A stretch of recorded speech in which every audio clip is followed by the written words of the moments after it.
Britney residents protest police killing of teenager. There was a fiery protest in Brayton Portmore in St. Catherine after the fatal shooting of a teenager. Details surrounding the incident are not clear, however, residents claim that the teen was shot by the police. The incident, which occurred sometime after 8 p.m., has caused unease in Phase 3 of Brayton. Angry residents started a fiery protest using old tires and old debris to block the roadway, causing inconvenience to motorists. Personnel from the Independent Commission of Investigations Indicom were at the scene after the incident being notified. Up to June 19, Indicom was probing 154 police fatal shooting. Businessman charged for alleged rage-fueled assault on nurse further remanded. Businessman Robert Bell, who is charged for alleged assaulting a nurse during what is believed to be a case of road rage, was further remanded in the gun court yesterday morning. Bell is charged with assault occasioning actual bodily harm, assault with intent to cause grievous bodily harm, assault at common law, possessing a firearm with intent to commit first scheduled offense, and possession of a firearm with intent to cause injuries. Bell appeared in court via video link, but the nurse attended in person.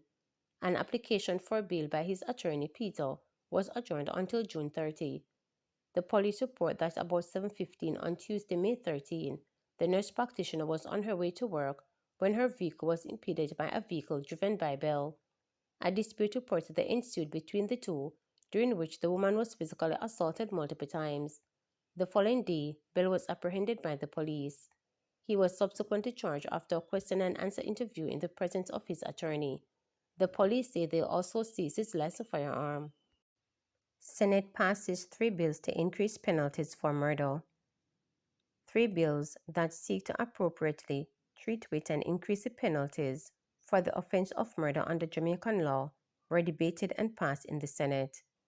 They are the Offenses Against the Persons Amendment Act, the Criminal Justice Administration Amendment Bill, and the Child Care Protection Amendment Bill. Amendments were made to the Offenses Against the Person and the Child Care Protection Bills. No amendment was made to the Criminal Justice Administration Amendment Bill. Leader of the government business, Senator Kamina Johnson-Simmet, piloted the bills. She said the Offenses Against the Person Amendment Act will see the mandatory minimum sentence for non-capital murder move from 15 years to 30. She also explained the amendment to the Child Care Protection Amendment Bill. So if I start with the Offenses Against the Persons Amendment Act, Mr. President, Clause 2 of the Offenses Against the Persons Amendment Act 2025 seeks to amend Section 3 of the principal legislation. And essentially, it does 4 things.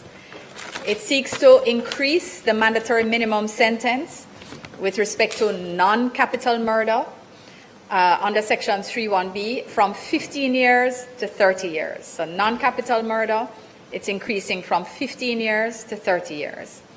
It seeks to increase the mandatory minimum sentence for capital murder from 20 years to 50 years to be served before being eligible for parole, Mr. President.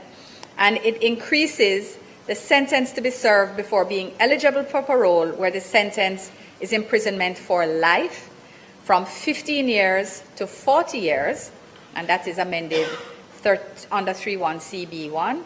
And finally, Mr. President, increasing the sentence to be served before being eligible for parole, where a sentence of term of years is given from 10 years to 20 years under 3(1)(c)(b)(2).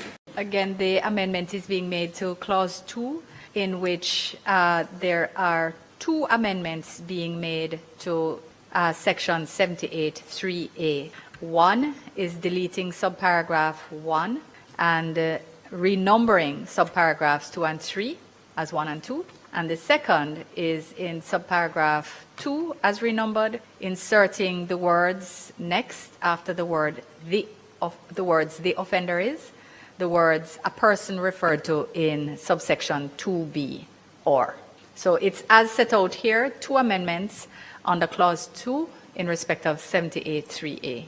Thank you very much, Minister. So I put Clause 1. Those in favor? Against? I put the amendments to Clause 2 as highlighted by the Minister. Those in favour? I put Clause 2 as amended. Those in favour? Thank you. I put the title and enacting clause. Those in favour? I do report this bill, that is to say the Child Care and Protection Amendment Act, as having passed the committee stage with 2 amendments. Those in favour? Work to commence on long-awaited Negril Fruit and Vegetable Market in 3 months, says Mackenzie.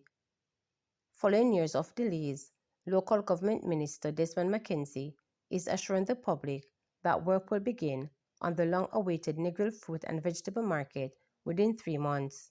I am not here to make any political announcement because this is no new announcement, and if there was an examination and I was to be marked, I would get low marks as it relates to this project because I would have made pronouncements, but this one is the last one. This project is going to be completed, and that is a commitment, assured Mackenzie. The minister was addressing a media briefing following a private meeting he had with stakeholders, the Negril Chamber of Commerce, the Westmoreland Municipal Corporation, and a theme from the local government ministry on Friday. The meeting was held at the St. James Hunter Event Center located at the Broadwalk Village in Negril. The meeting was aimed at getting an update on the project and addressing various outstanding issues. Last week, Wednesday, the minister visited a nearby property that was retrofitted with sanitary facilities and lighting infrastructure for the relocation of approximately 25 vendors who are currently on the property earmarked for the construction of the market. Technical support and funding is being provided by the ministry while the project is being executed by the WMC. On Friday, Mackenzie used the opportunity to dismiss any doubts and made it clear that the project is alive. The minister said the project will proceed accordingly as he outlined new proposals, including timelines. According to Mackenzie, the temporary location that was prepared a few months ago is ready. He said a sanitary facility, water, and electricity supply are in place. He further revealed that the fencing of the property that was put in place was damaged during the passage of Hurricane Beryl in July 2024. Besides, there was also damage to the property's road surface, which he said will be addressed. As soon as the estimates, which I am expecting to get by Monday, come in, the funds will be made readily available for the work to commence on the temporary cleaning and the erection of the fence and painting the bathroom. This should not take more than 2 weeks, stated the minister. So, Mayor of Savannah-Lamar, Dennery Delancey, I am giving instruction that you can proceed to commence those minor work for us to move to the next phase. And once we have completed that, the municipality will now again re-engage the vendors, stated Mackenzie, who notes that he wants the NCC to be present also during the consultation with the vendors, who will be given advance notice to relocate to the temporary site. Mackenzie noted that once the relocation to the temporary site is completed, the project will proceed to the first phase of the contract, which is being done in 2 phases. He said the first phase will involve the demolition of the old location. He said that estimates have already been completed and will soon be out to tender. He added that demolition will be done once the tender is in. While this is being done, the tender for the major project, which is based, will go to the Public Procurement Commission, PPC, and Cabinet. Now, some of what I've said, we know that the bureaucracy is in terms of getting through the system, so we will try our best as we can to expedite the process in order to get this done, stated Mackenzie. Now, once we have done that, there is no turning back now as to where we are going with the project, he stressed. It was revealed by Mackenzie that Negril is one of the major towns in Jamaica without a market.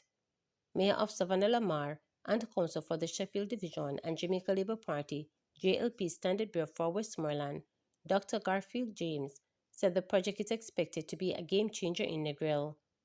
We at the Westmoreland Municipal Corporation stand ready to do all that is in our power to ensure the smooth execution of this project, he stated Delancey, who noted that despite being short-staffed at the corporation, their technical team remains capable. Councillor James said the minister's visit in a little week over shows his commitment and importance pace of the project.